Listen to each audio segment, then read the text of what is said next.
Phenomenal. You can get it walking. You can get it talking. You can get it working a plow. Matter of fact, I got it now. A hard-earned thirst needs a big cold beer. And the best cold beer is Vic. Victoria Bitter. It's so hard to have a gay time on your own. It could be that great chalk and biscuit coating. It's so hard to have a gay time on your own. It could be that smooth toffee. I'm Danny, and I'm here to call out all you crack pack bitches. You think I don't see you there? I'm the OG of this shit.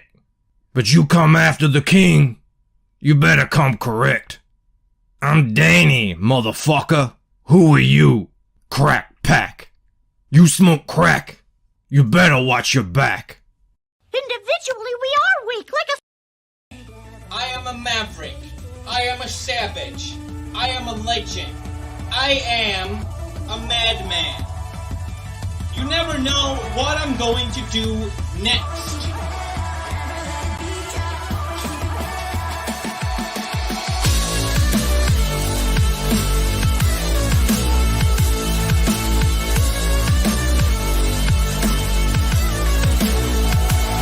I am a mad lad. That's right. You never know if I'm going to play the outro in the intro. You never know. Crazy. How you going, all you bogans out there in Bogan World? I hope you are doing well. Back to today, maybe. I don't know. We'll see how the show goes. We'll see if people want to watch another Bogan stream, Late Night with Comics Gate in the week. I know Mo can't make it tomorrow night, so I thought, well, I can't deprive him of yet another night where he can shower his glorious commentary on us all. So I thought, if we're going to do it at 9 p.m. Eastern, yeah, let's potato cam. Oh, goody. Excellent. Oh, I love it. Bloody hell. I see it now. I see there's it says connection is unstable. If you're on Wi-Fi, I'm not on Wi-Fi. I'm directly plugged in to the internet. Try plugging into your router or moving close to it. I cannot pick up the cottage and move it any closer. That's not applicable. I don't know what to do. I'm blurry. I'm unstable. What can I do? What can I say? You're just gonna have to look. I'm gonna be small second. I mean, small in a second, so you won't have to look at me all blurry like this. We've got the coach in the house. How you going, John Mallon? All right. We have Gilly. I think it's Deltrez. Gilly Wrights coming on tonight. We're going to be talking about indie comics. We're going to be talking about his new comic, Galactic Rodents of Mayhem. I want to talk about the changing landscape out there because Gilly is a guy who I remember from the very, very beginning, probably even before Comicsgate, I reckon. I'm going to have to ask him about that. But before we get into any of that, let us do what we always do. And shout out this man right here, Crom. He snagged the first tonight. Well done, my friend. That's a first for Crom, I think. I'm going to smooch this. Did I say smooch? Scooch this over here and put him up pride of place. That is a very ominous avatar you have. I like it, looking down on us. Let's also say hello to Raiden Radio. We'll say hello to Frequency Girl, AGE Comics. I'll say hi to... Oh, actually, no, I've got to say hello to the Rumblers. We are live. We are simulcast on Rumble. Eric says, Bearcraft has smooches on the mind. I always do. And Mo got the first over on Rumble. I need to figure out how to get two avatars on at once. That would be awesome. I could have the Rumblers and the YouTubers, and also Hey Frog G, Keen Scene over there watching on Rumble. How many people over on Rumble? We got 4 watching. Good to see. We actually need to talk about Rumble in a second. But when I bring on Gilly, let me send him the link actually, because we're 5 minutes in. No need to dilly dally any longer. Where is it? Where is it? Here it is. Is my camera any better? Or is it still completely messed up? Is it improving? I don't know what's going on. It says it looks like it's unstable, but yeah, I don't know what to. I don't know what to do. I don't know what to do. So while we wait for Gilly, let's say hello to Frog G. There he is. Mo Biggs, Hal Mo Biggs. Perth Comics did a fantastic video where he cut together John and Camel talking about the recent I Didn't Give a Damn awards, and it was glorious. Mel says it's shite. Well,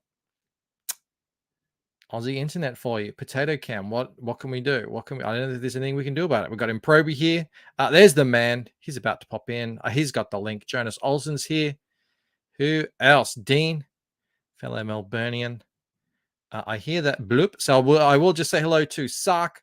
I'll say hello to Dear Man, 80s Maid, Donald DeLay. Man, we bring all the cool kids to the yard today. I apologize to everyone I can't say hello to, but Gilly's here. I hope he's looking less potato cam than me. Here he is. Gilly.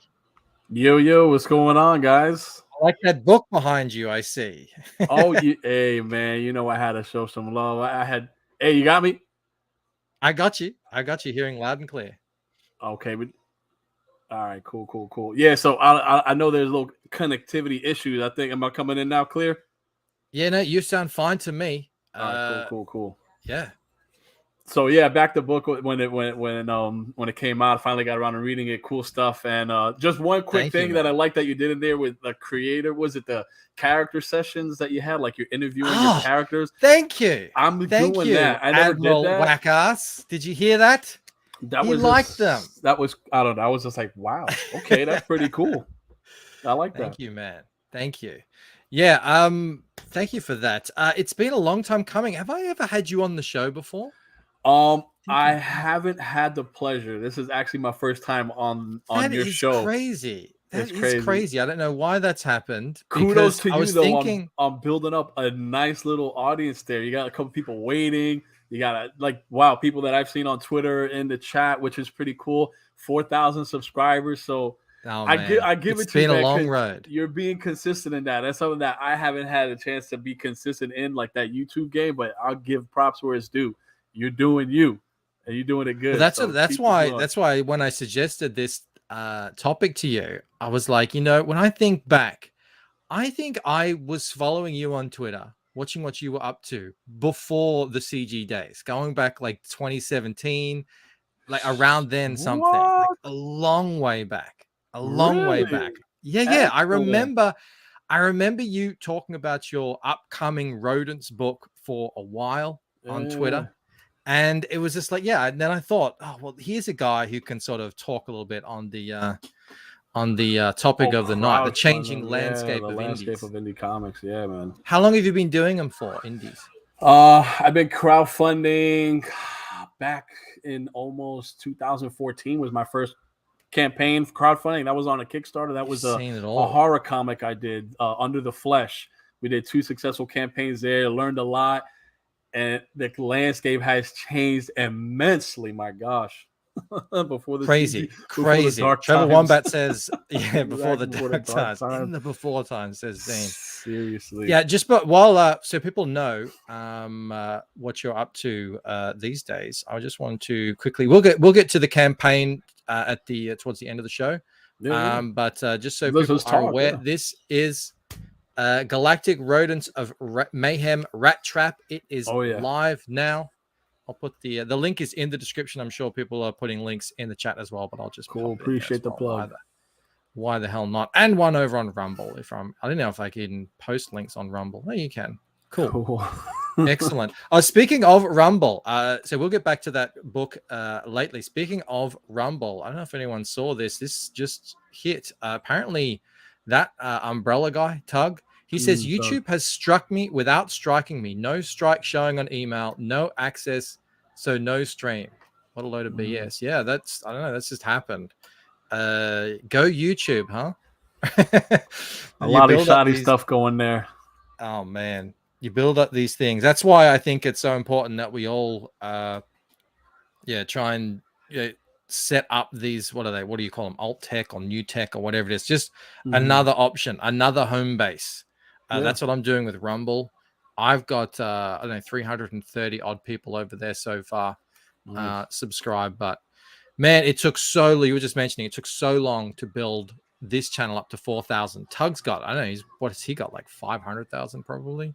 Some enormous amount. I know he's up in the 100,000s. I know he got a lot. But then they can just say, no, you can't stream anymore.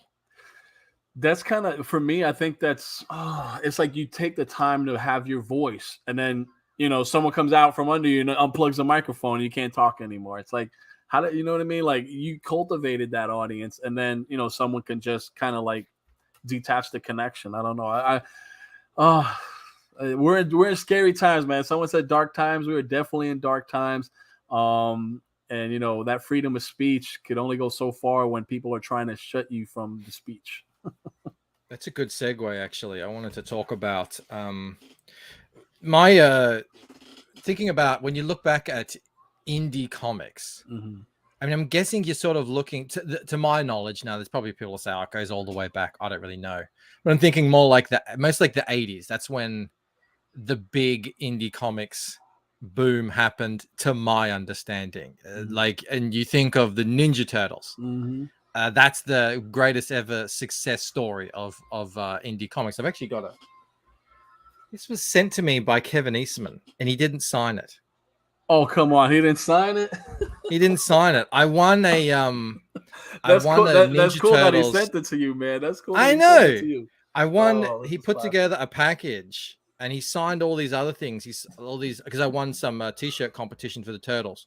Nice. And he signed all these other items, but he didn't sign this.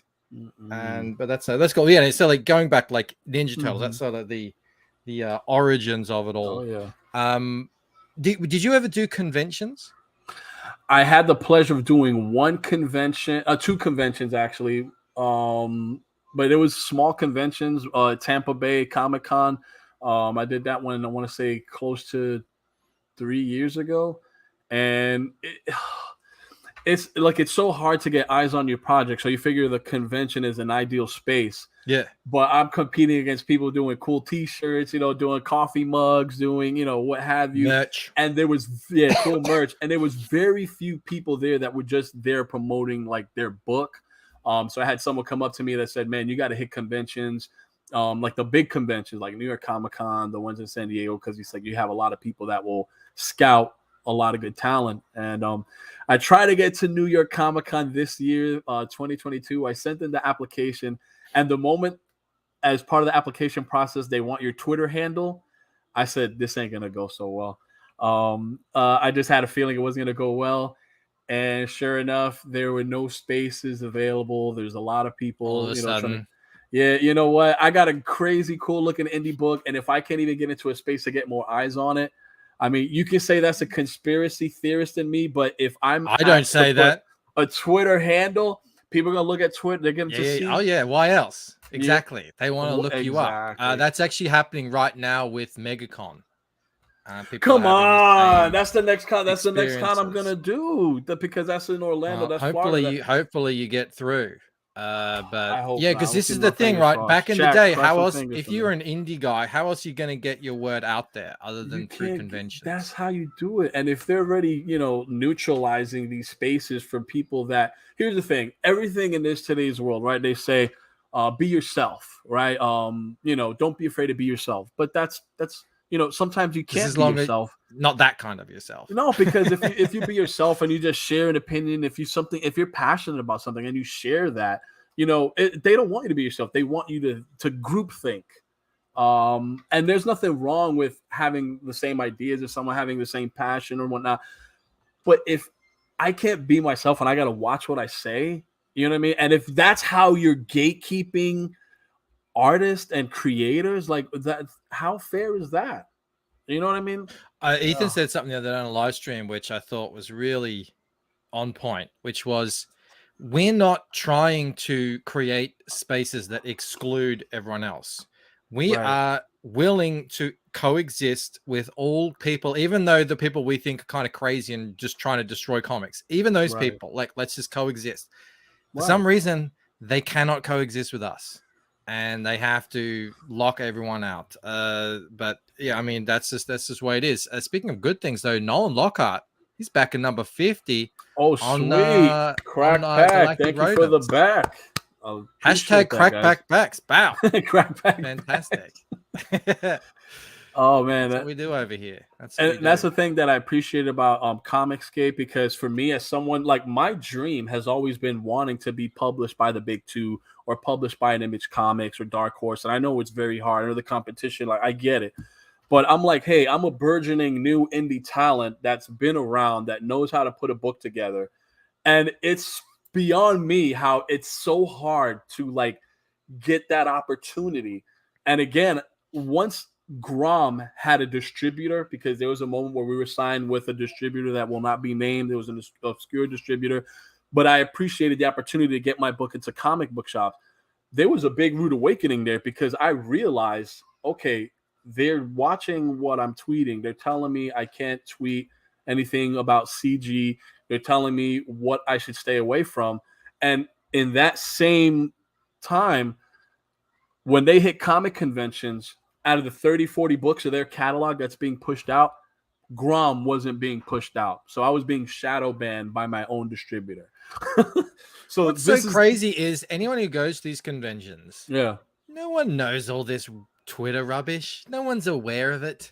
It's so contained in a tiny little group of, I mean, we're all here because we kind of have to be. This is the only way, especially, CG really didn't really start to pick up a lot of steam in terms of getting lots of books out and everything until already the pandemic had already sort of started coming in. So there wasn't really option, but now that the option is back to come back out, I think we're ready to, sort of go out there and rejoin the world and, find people outside of YouTube.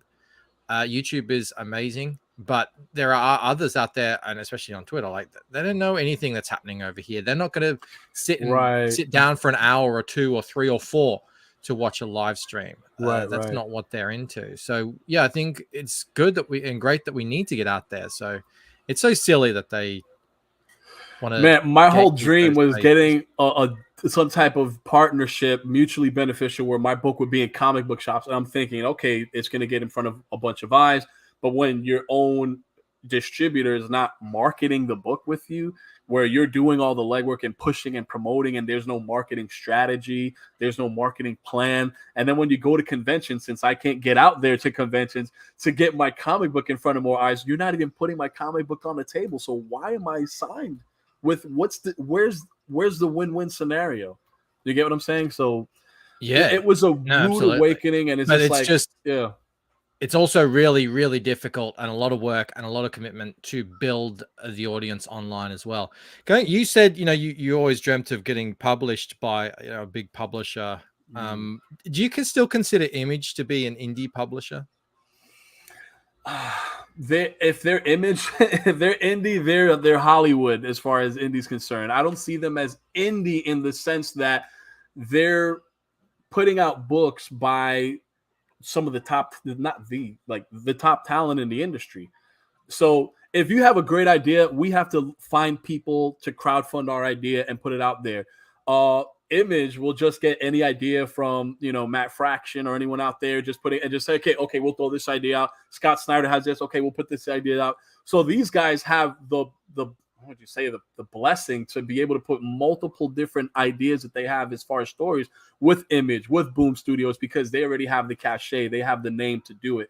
Image started in those kind of in that real indie scene in the 90s. They were starting there, but now it's I can't say that it's true indie in that sense. What's true indie is like Comicsgate is true indie, and that's underground. That's independent as you'll get. And even though there's a lot of big names in CG that kind of like left the mainstream because I guess they're forced out. It's still showing that there's a craving, there's a desire for these type of books that aren't being put, that aren't being picked up by Image, so to speak. What can I say? It's man? the new thing where it's deflating. Up until you would probably know this because you started crowdfunding in 2014. Yeah. Up until very recently, in the last decade, you didn't really have an option to go it alone without a publisher. You had to go with someone who knew how to produce books and distribute them. Whereas now you don't. Now you can just. It's sort of like the new technology is bringing in a whole new wave, and plus on top of that as well, there's like web comics as well, and a lot of them. I mean, you consider a lot of them. The majority of them are pretty indie. It's usually just one or two people making those things. Some of them are getting read by millions and millions of people. That's a whole nother side of the industry that I have previously sort of been more involved with, but I kind of moved away from it because I realized that if I want to actually justify spending a good amount of time on this stuff, I need to actually start seeing some kind of return. I think actually there's a big scandal happening right now on Webtoon where these creators are getting taken advantage of. They're getting tens of millions of views on their comics, but they're making a pittance in comparison. I could see and that. These companies are taking advantage of them, and it's sort of coming to a head. Because I know that the requirements to have a big, popular web comic on a site like Webtoon are insane. The amount of updates you have to do consistently, you can't miss a release schedule. It's overwhelming. So if you're not making like big pro money, you start to wonder what's the whole point of it. Actually, when I first thought of, I'll make the Lucent comic, I put it up as a webtoon thinking that's how I'll build my audience, and then I'll do a crowdfund to get the printed book. I actually bought a couple of things like that. Have you seen Scurry by Max Smith? You aware of this one? This is like that looks cool. It's super cool. It's in a hardcover slipcase. It's, wow, that's nice. Yeah, it's really, really cool. This is like my shining light I like it, for so many years. And yeah, it's a great looking book. But that's like, I don't know how many people are doing this anymore. I think there's some examples of big names that are doing it well. Like they even break into bookstores and stuff like that. But I see most people either doing the digital or the kind of crowdfunding method, and not too much in between. But that's another option. Oh my god, I pulled these out earlier, Gilly. You won't believe. Talking about conventions and like proper indie comics. I pulled these out of my cupboard earlier.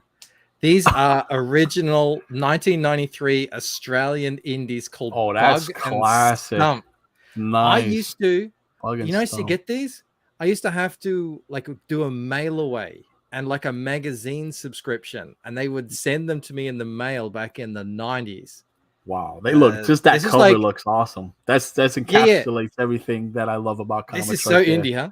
Oh, these man, are this is like the original mailing list, and the fact you had to do it that way to get like the issue is that's so cool. This is like CG before it was CG. You sign up to the mailing list. If you like it, you order it. It's kind of like pre-order.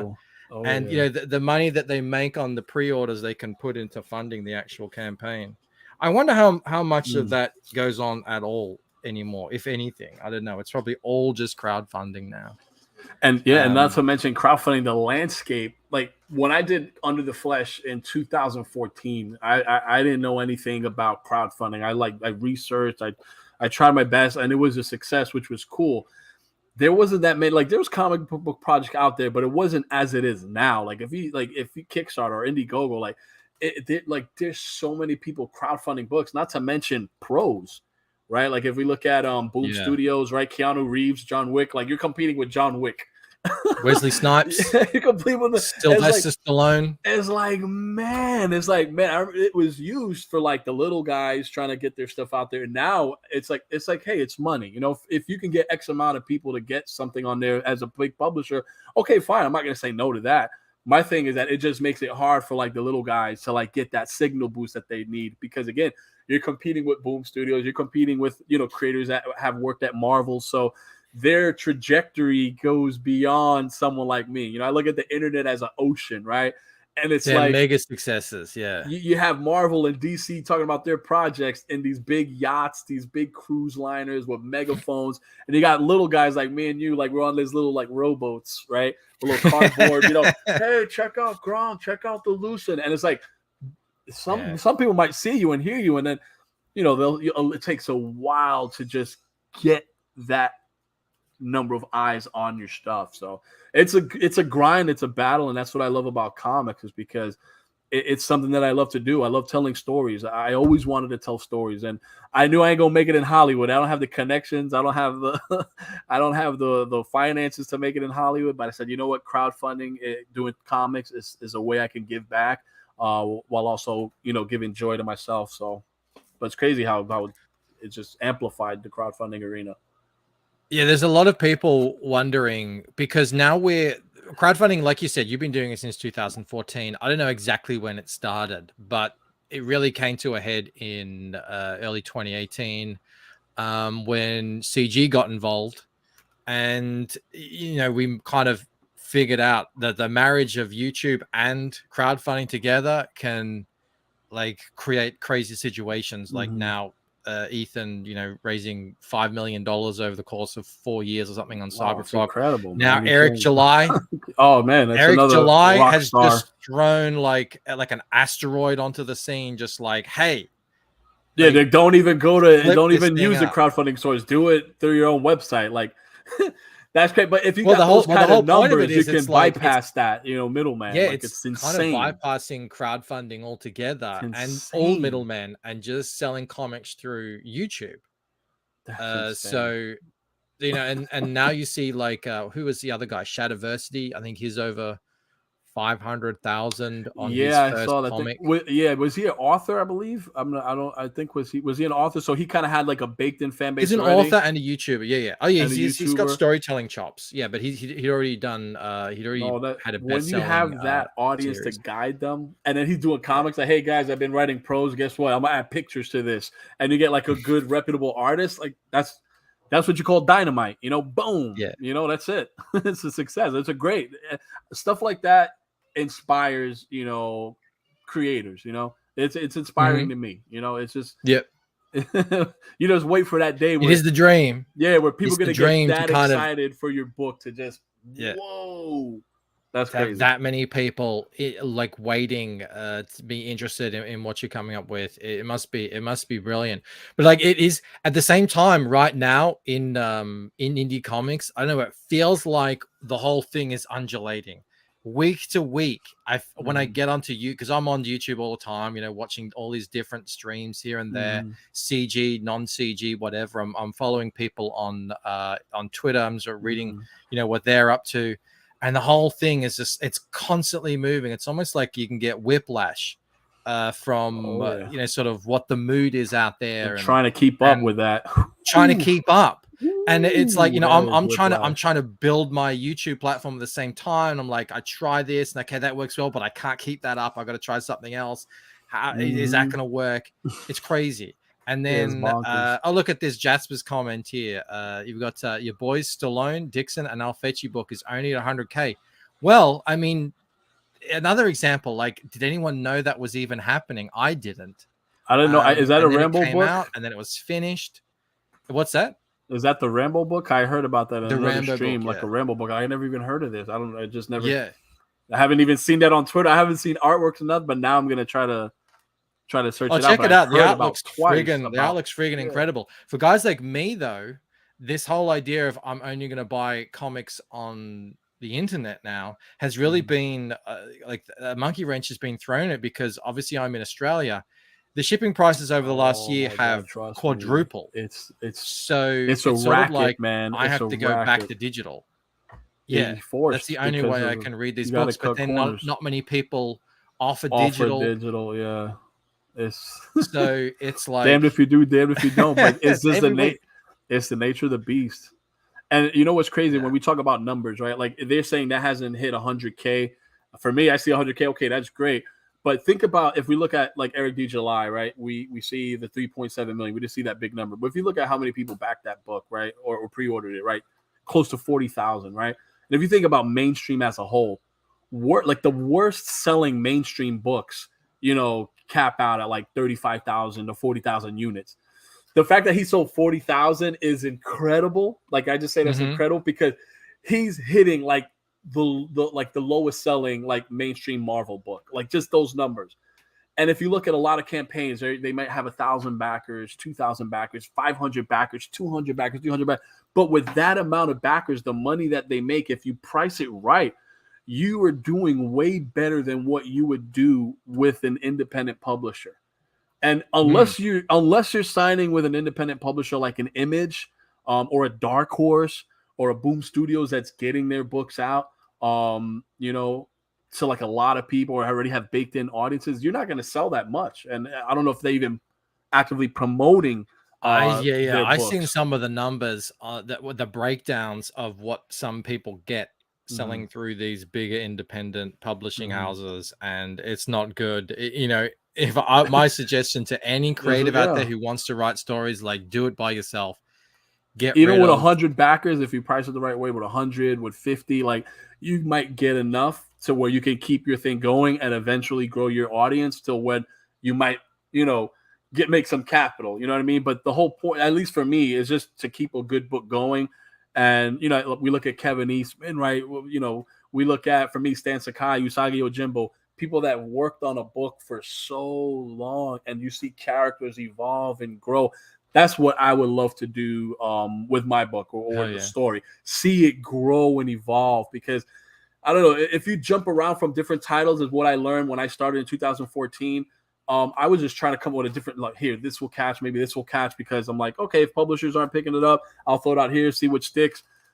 The real trick is staying with a book and just, in my opinion, just seeing it grow and flourish. Because, I mean, if we watch a TV show that we're hooked in, I mean, we hate when the show ends, right? We're like on season this, season that. We're like, don't end, because if it's that good, you know what I'm saying, we're invested. It's like a relationship, you know? And sometimes you don't want to start a new TV show. It's like, man, do I want to get in bed with this person? You know, do I want to, like, I know, it's like a dating thing, or a whole, that's what it is with these stories. It's a relationship. Like even Grom might look great. Be like, man, like, do I know Gilly that well? Do I really, like, you know, I haven't seen Gilly around. You know, Gilly got a wife and 2 kids. He works at a school. Gilly be tired as a mofo, you know. And then on the side, he puts out comic books, and it's hard to like be consistent at that. And you know, so taking all that in, like getting into each kind of story is a relationship. So I think Ethan said, like, try to stick with a book for a while, which is kind of cool. But for those creators out there like me and maybe like Michael, you know, sometimes we want to just do different stories, right? Sometimes there's so many ideas percolating. It's like window tabs, right? Like on the computer, different tabs. We got so many tabs open, like this story, this story, this story. So sometimes we want to just channel energy into like different projects. So the way I'm handling that is I'm doing different stories within the same universe, all Lucent books, but do one shots and stuff like that. That's what I'm doing. I'm getting yelled at by Sumo because I have ignored his question, and that's only because we were talking about something else. He does want to back your book, and he has a question on the original art, which is fantastic to hear. Yes. Is the original art, is it random, or is it first come first served, or how does it work? All right, so Sebastian, when he works on his pages, he works on these big A3 pages. They're huge. They're massive pages. Our Grom book is big. They're big. And he has a set amount of pages that he sends to me that qualifies as original art. And in a few minutes, I'll try to have my wife grab me like the folder, and I can show you like an original art page. So we have, I think it's limited to like 2 or 3. So we have a certain amount allotted. Yeah. So if there's something like you really want, like, hey, I want a page with, you know, Bash, or I want, you know, something, I want the shark, I want original, or, you know, Dark Raid, or the Sniper Vipers. If there's something specific that you want, you know, when you back, just, you know, reach out to me through the messaging, and I'll definitely make sure you get what you want. But we do have, you know, a little small allotment of pages as we go. Oh, and here we go. Here's a see if I could pull out these. Like I said, these things are massive. They are freaking massive. So here's one original art page right here. Just picking up the first random one that came to me. So here's one. So this thing is huge. Here is another one right here. So these are it's big. got like a cool ink wash effect on it. He does different stuff. So if you look at our Creators Cut single issues, you know, they're pretty big, but look how big the original art is. Like it it dwarfs that. So we have different stuff. Some of them are slightly colored. Here's a hand sketch that not a hand sketch. Here's a character that's going to make their debut in our issue 6. The story about this character is crazy. In my original Grom Volume 1 trade paperback, where we crowdfunded the 100-page season 1, I had a reward there, I think, for $2,000. And I was just like, you know, whatever I can do to get some backing. I said, your character will be a mainstay character in the Grom universe. Someone backed that. And when we got into talks, they said they wanted a frog.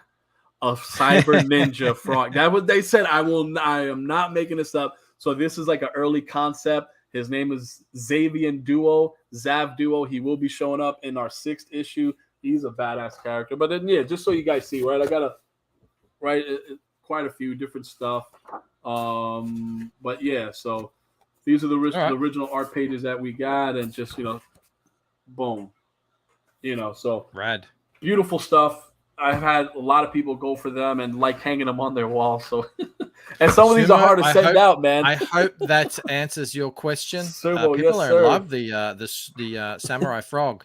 Oh, he's coming. He's coming. Especially Crom, who's our first up there in the avatar. He says, "All right, all this talk has me backing number 52 on Grom. Plus, it's so close to my name. Who would I be if I didn't back?" Exactly. Crom, I appreciate just before we move over to the campaign, because that was a great segue there. Mm-hmm. How you feeling about the kind of future, the next 5 years of indie comics? You feeling good? You feeling confident?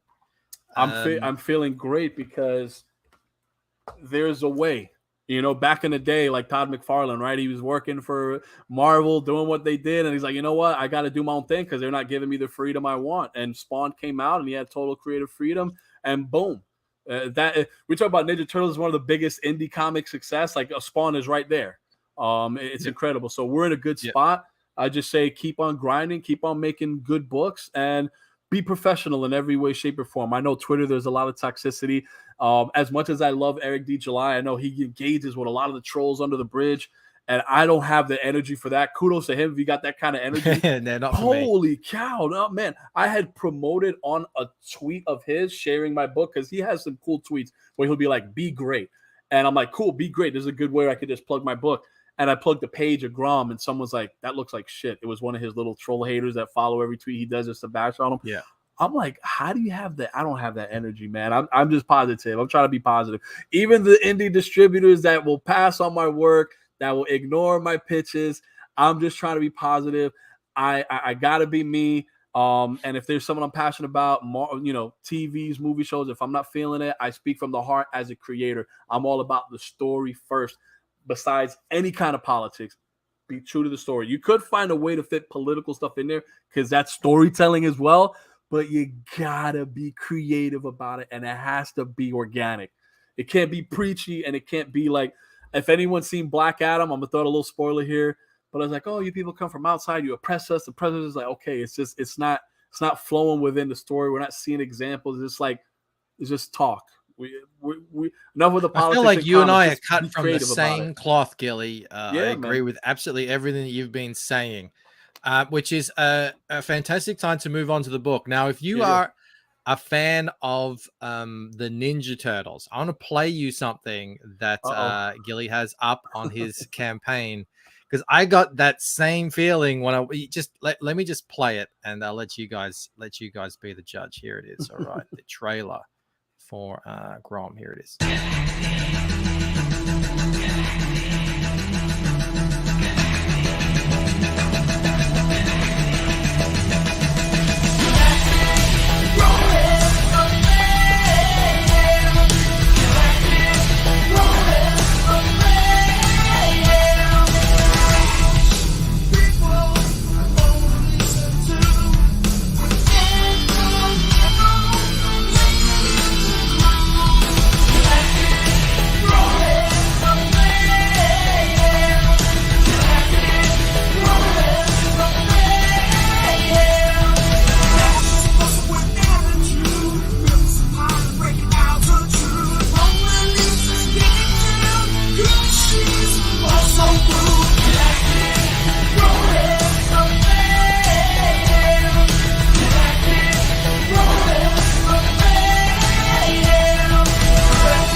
I love that, man. Brilliant, I love man. that song. Yeah, you guys couldn't see it, but he was like vibing to it. He was doing all the moves. I love it, man. Oh, that was just like that's like a perfect setup. It feels like all right now. You like it was like the original Ninja Turtles thing. It's like this is all the dudes. This is what they're doing. This is freaking great, man. Before we get into influence, before we get into the campaign here, Sumo Thori was back at number 53. He added the cart. Wow, awesome. Thank you so much, man. Appreciate you guys. Gives us a chance. So we gives a fighting chance. Every backer gives us a fighting chance, and it's part of the Mayhem Army. And that's all we want to do is just grow. Random McRanderson says, in the 90s, this would have been a TV show after Cyber Mice from Mars or Samurai Pizza Cats. Yeah, but you've gone with capybaras, haven't you? Yeah, if you guys don't know what a capybara is, I didn't know. And when I was I do a lot of horror. That's my thing, horror. And me and Sebastian were like, you know what? We got to do something fun. And we automatically gravitated to Ninja Turtles. Like, okay, well, we could do something like that. We got to find an animal. He literally said a capybara. I had no clue what the hell he was talking about. And he just said this. He said, they're the biggest rodent in the world. I'm like, okay, that's pretty cool. They're the biggest rodent in the world. He's like, they're the size of dogs. They're bigger than dogs. I'm like, what? Something bigger than a pit bull that's a rodent? I'm like, hold on. But this is the kicker. He said they're so chill. They get along with every animal, right? And when he said they get along with crocodiles, I'm like, crocodiles? And I Googled it. Let me tell you, I saw so many images with a capybara surrounded by crocodiles. And if you earn the respect of a mother effing crocodile, and I'm not saying this because I live in Florida, but for me, that gave me all the ammunition, all the fuel I needed. The story just came in. Bash, Ripple, Mona Lisa got their name. I was just writing because capybaras are that cool. And if you check on TikTok, there was a TikTok video. I even tweeted it out. If you check my Twitter at Gilbert Del Trez, there was a video of a capybara hitching a ride on a crocodile's back across a river. All right, I gotta say that. I'm like, enough, man. So I'm like, they're too damn cool. I'm like, the fact I've been aware of these things since I was a kid because I had a book. I had a book about them, and it's the same here. No one knew who they were, but I felt like I had some secret knowledge of this strange animal. They're from like South America or something. Where are they from? They're from South America. You can see it like in Argentina, Uruguay, where Sebastian's from, Brazil. Like they're chill. They will literally just cross the street with the little babies behind it. They are the most chill animal. Like I love them. I just grew a love for them. So that was it. Then Grom was born. One. I found a photo of one. All right, here it is. I got it. You got one. It's from Nature is Lit. That's perfect. That title says it all, man. All right, let me go back to the start. There it is. You got it. Oh wow, you got it. Yep. Even in the water. Come on, man. If that's not gangster, that's how they pull up capybaras. That's just. I'm sorry, man. I'm sorry. That's just makes you wonder why there hasn't been a story about these guys earlier. Hey, I'm doing it here underground. If Disney gets the idea and does their little capybaras of action, just know that the real first capybara is Grom. Galactic we got the receipts. Awesome. Bootleg says they are giant guinea pigs, pretty much.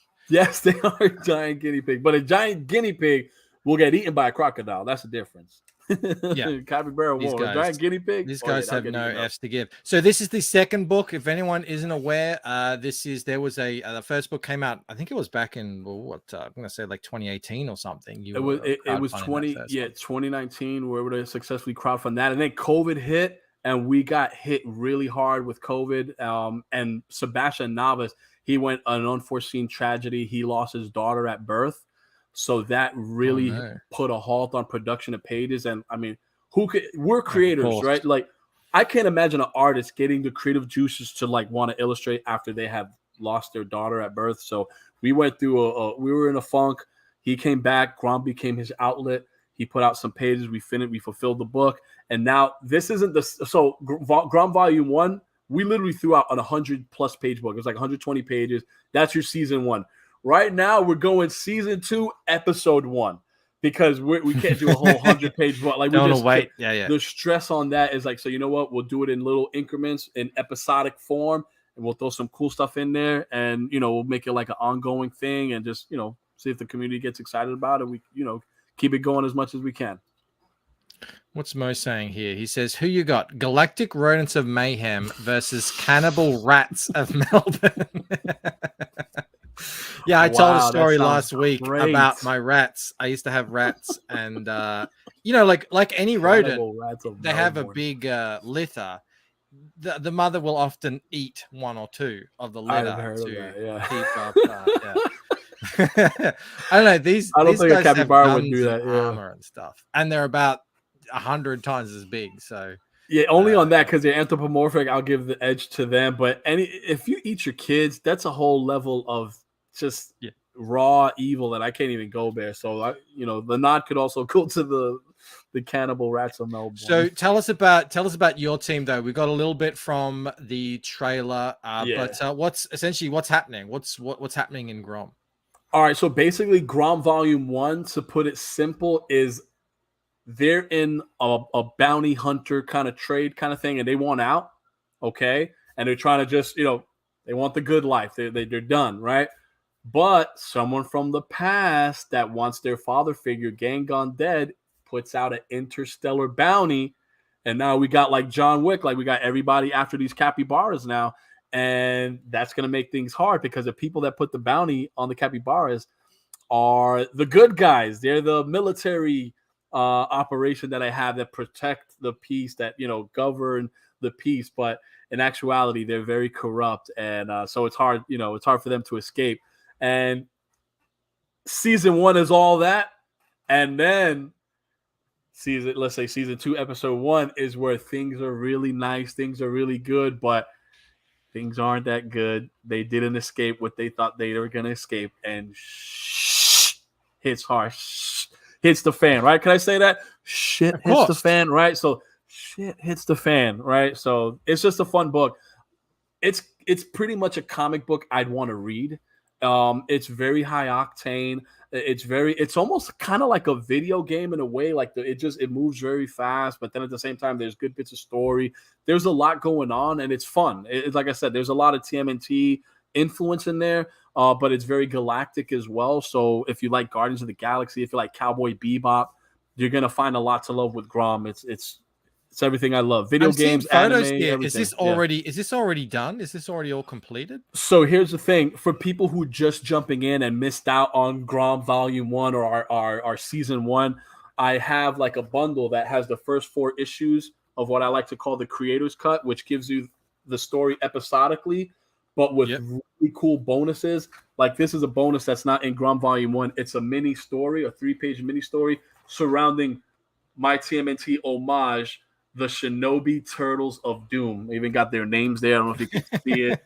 Yeah, man. They got the pizza there. This wasn't in Grom Volume 1, so I added bonus stuff. Like you got like some filler material there.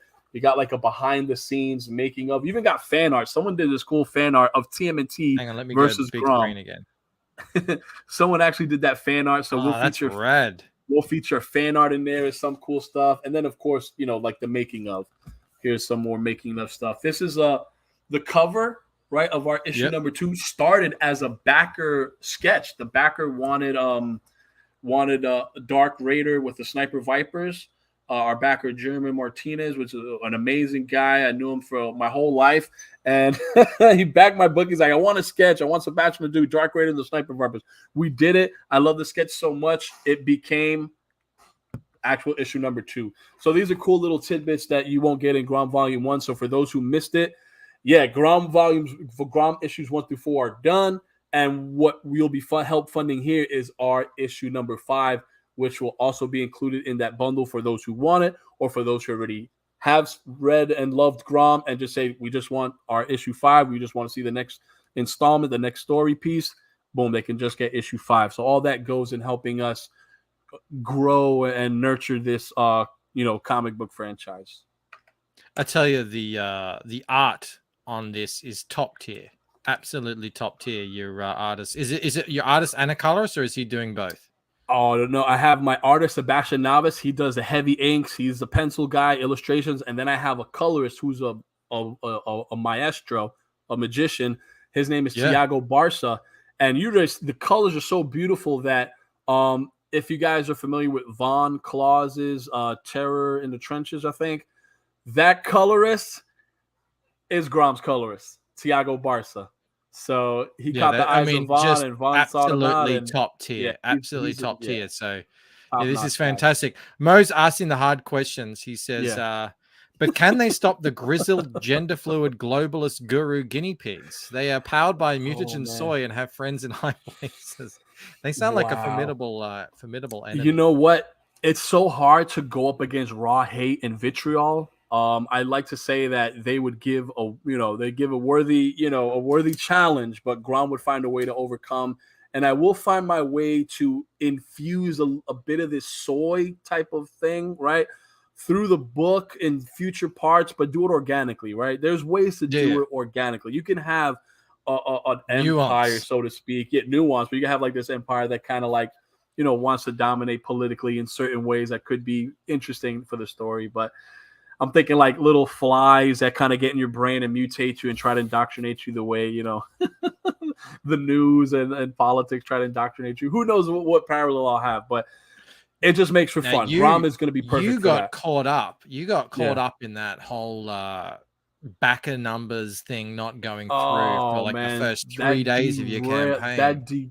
I want to say that sunk our campaign a little bit, the momentum. How unlucky. Yeah, because we for like 3 days it literally showed 6 or 5 backers for 3 days, and I got a bunch and those first 3 days are like pivotal to setting getting the ball rolling on the campaign. And then to make it worse, I'm messaging people. I'm like, don't back yet because I don't know. And then I did an update. Don't back yet. I'll let you know when you can back. And I'm like, man, I'm telling people not to back now. I'm like, it just for me. Again, politics aside and everything, I'm just looking to grow my brand and grow my audience. Kickstarter, Indiegogo, this does not look good. It just doesn't look good. So like a snafu like this on a launch for someone like me that's still growing his audience. I don't have 1,000, 2,000, 3,000 people that love my work. When I used to work in DC, I never got a chance to work in DC because when I was trying to get in 2014, I did not know we were entering the woke era. And if woke triggers you people, I'm sorry. I'm just going to say it as it is. But I remember, I'll never forget this. And there was an artist that I was going to work with who is very, I guess you could say soy-minded, but very woke in that way. But great artist and everything. But I had showed her a preview of my Under the Flesh campaign. She's like, the way I drew the women, they're like, I didn't know that was a thing. The seeds were being sprinkled. What year was this? This was 2014, and I'm sharing my campaign. Oh, yeah. Because that was the year of 2014 was the year of Ask Me About My Feminist Agenda. Yeah. I didn't know. I was so oblivious to that. So I want her insight. Like, hey, do you think the campaign preview looks good? What do you think? She's like, why do you have so many female characters drawn like this or this suit? Like, man, that whole sexistic. I didn't know. I'm like, what? I'm like, what are you talking about? And I didn't know that was a thing.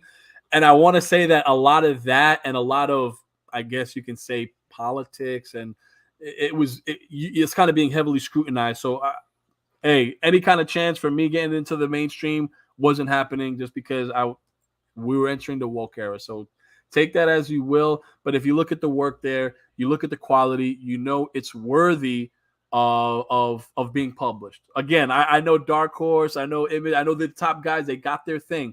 But I'm just saying, when you put my book next to it, it holds up. So again, I don't have that fan base to come to. I'm still trying to find my fan base.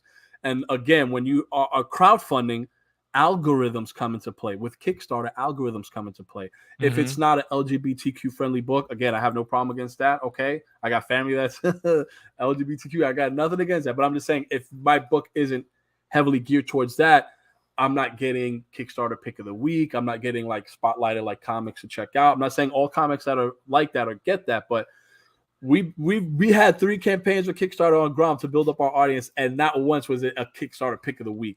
So people that are finding our comic are literally going to the mine shaft, going all the way down, deep, 100 feet down, putting on a little helmet, turning the light on, and like, okay, what indie comics we got here? Oh shit, Grom. Okay, see if we can get some gems out of this stone, man. So that's how I'm getting my backers. That's how I'm getting. And I'm trying to infiltrate. I'm trying to infiltrate everywhere I can. But I'm realizing that I'm always getting new backers that way.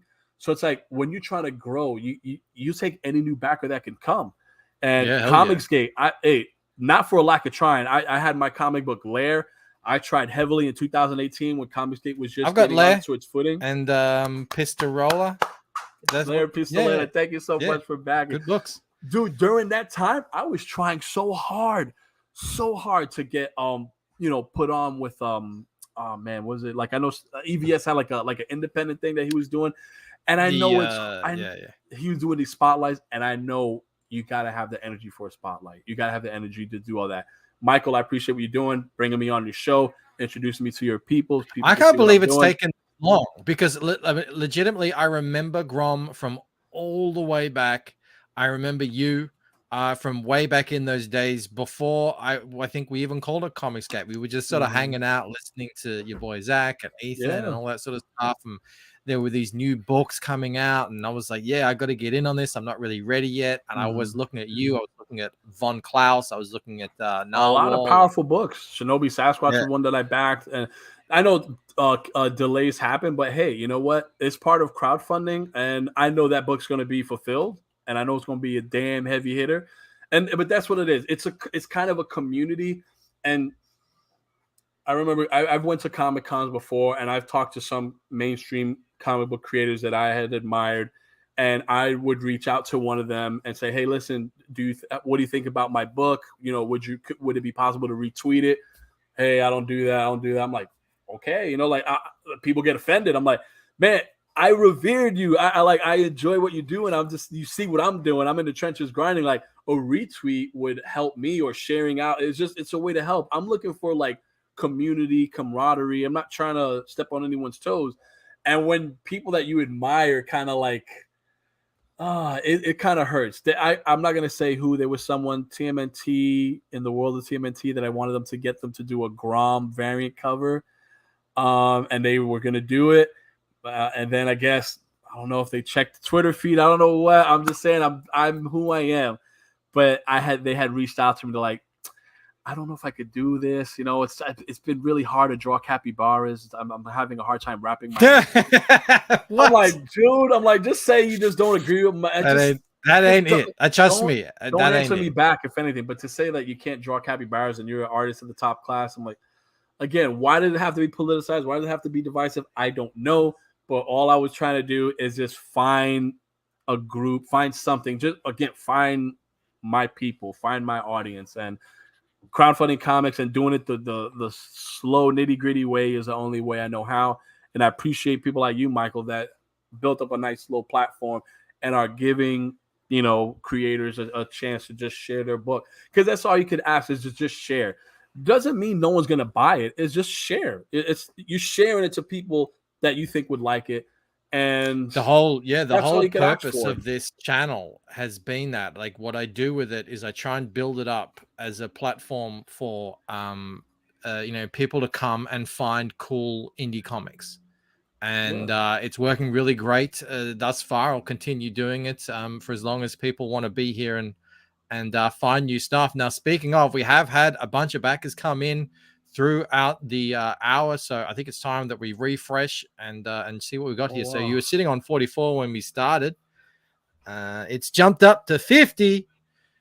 Woo! Wow, that's nice. Hell yeah! Holy 3,473, 46% funded. Remember, wow, that's almost this halfway. Thank campaign. This campaign came in right during that week of craziness on Indiegogo. I mean, some might argue the craziness is still continuing with shadow banning and whatnot and all that sort of stuff. I don't know if this one's shadow banned. I don't think it is. I don't think this is. But I don't think it is. But I'm though, glad we got some backers in today that found it because of you, Mike. Thank you so much to the backers. Oh, thank you for coming on. That was a great man. conversation. I got to get you back on another time. Anytime, always man. Looking for, we come from the same cloth, like you said. I'm a writer, dude. Yeah. We have the same philosophy. I'm here for you, man. I love it. All right. Thank you so much, Gilly. But the biggest thank you of all goes out to the wonderful, amazing, incredible, spectacular, and always phenomenal, sexiest chat in all CG. Oh, Crom. Yeah, I did it. He says I'm back at number 52. There must be something shifty. No, it can happen if there are refunds or people back twice. Wow. Then it might not line up. So look at that right on the show. Right on the show. It's like it's still a little wonkiness going on. Crom, thank you. We'll see. We'll see. Yeah.